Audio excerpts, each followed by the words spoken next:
नमस्कार दोस्तों, प्यारी टेल्स में आपका स्वागत है। आज की कहानी अगर वाकई में आपके दिल को छूती है तो कृपया चैनल को सब्सक्राइब ज़रूर कर दीजिएगा। बहू कहाँ मर गई? अंदर से आवाज़ आई। जिंदा हूँ माँ जी। तो फिर मेरी चाय क्यों अभी तक नहीं आई? कब से पूजा करके बैठी हूँ। ला रही हूँ माँ जी। बहू चाय के साथ भजिया भी ले आई। सास ने कहा, तेल का खिलाकर क्या मारोगी? बहू ने कहा, ठीक है मैं ले जाती हूँ।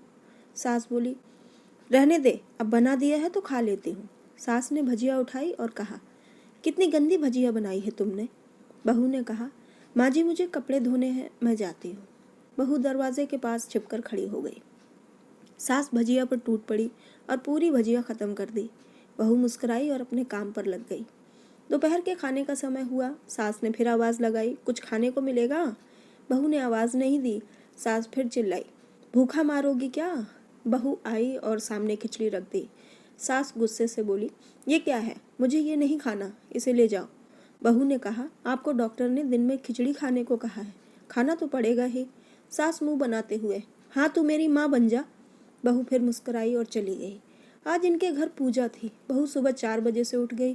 पहले स्नान किया, फिर फूल लाई, माला बनाई, रसोई साफ की, पकवान और भोज बनाया। सुबह के 10 बज गए। अब सास भी उठ चुकी थी। बहू अब पंडित जी के साथ भगवान के वस्त्र तैयार कर रही थी। आज ऑफिस की छुट्टी थी। उसके पति भी घर पर थे। पूजा शुरू हुई। सास चिल्लाती है, बहू ये नहीं है, बहू वो नहीं है, और बहू दौड़ी दौड़ी आती सब करती। अब दोपहर के 3 बज गए थे। आरती की तैयारी चल रही थी। पंडित जी ने सबको आरती के लिए बुलाया और सबके हाथों में थाली दी।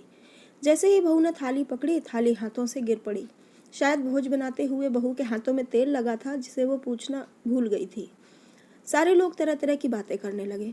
कैसी बहू है, कुछ नहीं आता, एक काम भी ठीक से नहीं कर सकती, न जाने कैसी बहू उठा लाए। आरती की थाली भी संभाल नहीं सकी। उसके पति भी गुस्सा हो गए, पर सास चुप रही, कुछ नहीं कहा, बस यही बोल के छोड़ दिया, सीख रही है, सब सीख जाएगी धीरे धीरे। अब सबको खाना परोसा जाने लगा। बहू दौड़ दौड़ के खाना देती, फिर पानी लाती। करीब 70-80 लोग हो गए थे। इधर 2 नौकर और बहू अकेली, फिर भी वहाँ सारा काम बहुत ही अच्छे तरीके से करती। अब उसकी सास और कुछ आस पड़ोस के लोग खाने पर बैठे। बहू ने खाना परोसना शुरू किया। सबको खाना दे दिया गया। जैसे ही पहला निवाला सास ने खाया, तुमने नमक ठीक से नहीं डाला है क्या?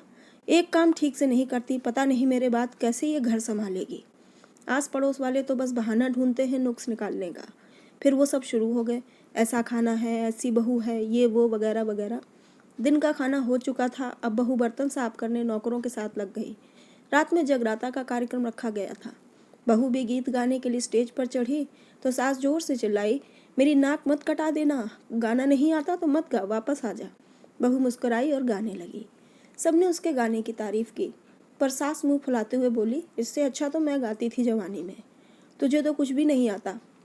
बहू मुस्कुराई और चली गई। अब रात का खाना खिलाया जा रहा था। उसके पति के ऑफिस के दोस्त साइड में ही ड्रिंक करने लगे। उसका पति चिल्लाता, थोड़ा बर्फ लाओ, तो सास चिल्लाती, यहाँ दाल नहीं है। फिर वो चिल्लाता, कोल्ड ड्रिंक नहीं है, पापड़ ले आओ। इधर उधर भाग दौड़ में आखिर उसके पति की शराब गिर पड़ी उसके एक दोस्त पर और बोतल टूट गई। पति गुस्से में अपनी पत्नी को झापड़ लगाते हुए कहता है, जाहिल कहीं की, देख कर नहीं कर सकती, तुझे इतना काम भी नहीं आता। सारे लोग देखने लगे। उसकी पत्नी रोते हुए कमरे की तरफ दौड़ी। फिर उसके दोस्त ने कहा, क्या यार, पूरा मूड खराब कर दिया, यहाँ नहीं बुलाया होता, हम कहीं और पार्टी कर लेते। कैसी अनपढ़ गंवार बीवी ला रखी है तूने, उसे तो मेहमानों की इज्जत करना तक नहीं आता, तुमने तो हमारी बेइज्जती कर दी। अब आस पड़ोस की औरतों को और बहाना मिल गया था। वो कहने लगी, देखो क्या कर दिया तुम्हारी बहू ने, कोई काम की नहीं है। मैं तो कहती हूँ अपने बेटे की दूसरी शादी करा दो, छुटकारा पाओ इस गंवार से।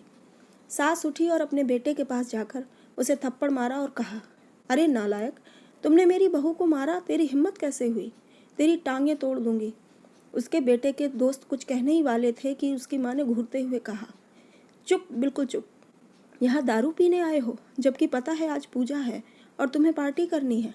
कैसे संस्कार दिए हैं तुम्हारे माता पिता ने, और किसने मेरी बहू को जाहिल बोला? ज़रा इधर आओ, चप्पल से मारूंगी अगर मेरी बहू को किसी ने शब्द भी कहा तो।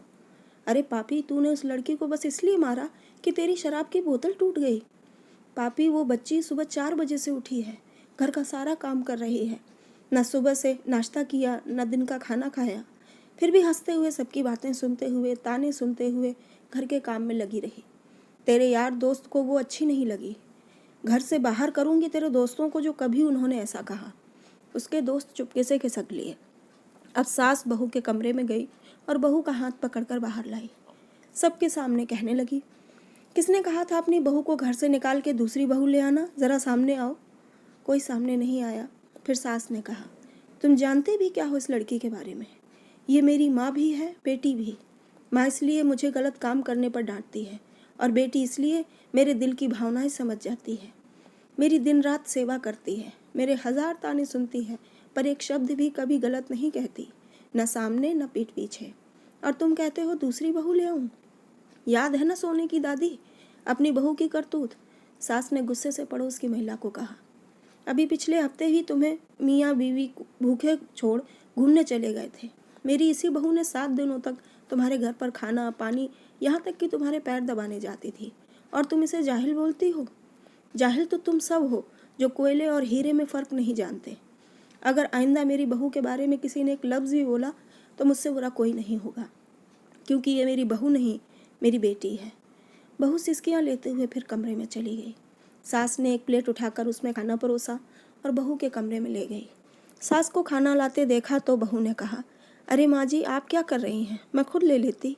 सास ने प्यार से ताना मारते हुए कहा, डर मत, इसमें जहर नहीं है, मार नहीं डालूंगी तुझे। तुझे नई सास चाहिए होगी, पर मुझे अभी भी तू ही मेरे घर की बहू चाहिए। बहू ने अपनी सास को रोते हुए गले से लगा लिया। सास भी रो दी पहली बार और कहा, चल खाना खा ले। फिर मजाक करते हुए कहा, फिर मेरे पैर दबाने चले आना, और मन में मत सोचना कि सास पैर दबाने को बोलती है, किसी दिन मैं इसका गला दबा दूंगी, क्योंकि कभी मैं भी यही सोचती थी। दोनों खूब हंसने लगती हैं। कुछ रिश्ते बहुत मीठे होते हैं, बस बातें कड़वी होती हैं। दोस्तों, आशा करती हूँ कि आपको कहानी पसंद आई होगी, तो कृपया लाइक और कमेंट ज़रूर करें, और ऐसी प्यारी प्यारी कहानियाँ सुनने के लिए चैनल को सब्सक्राइब करना बिल्कुल ना भूलें। वीडियो को अंत तक देखने के लिए बहुत बहुत धन्यवाद।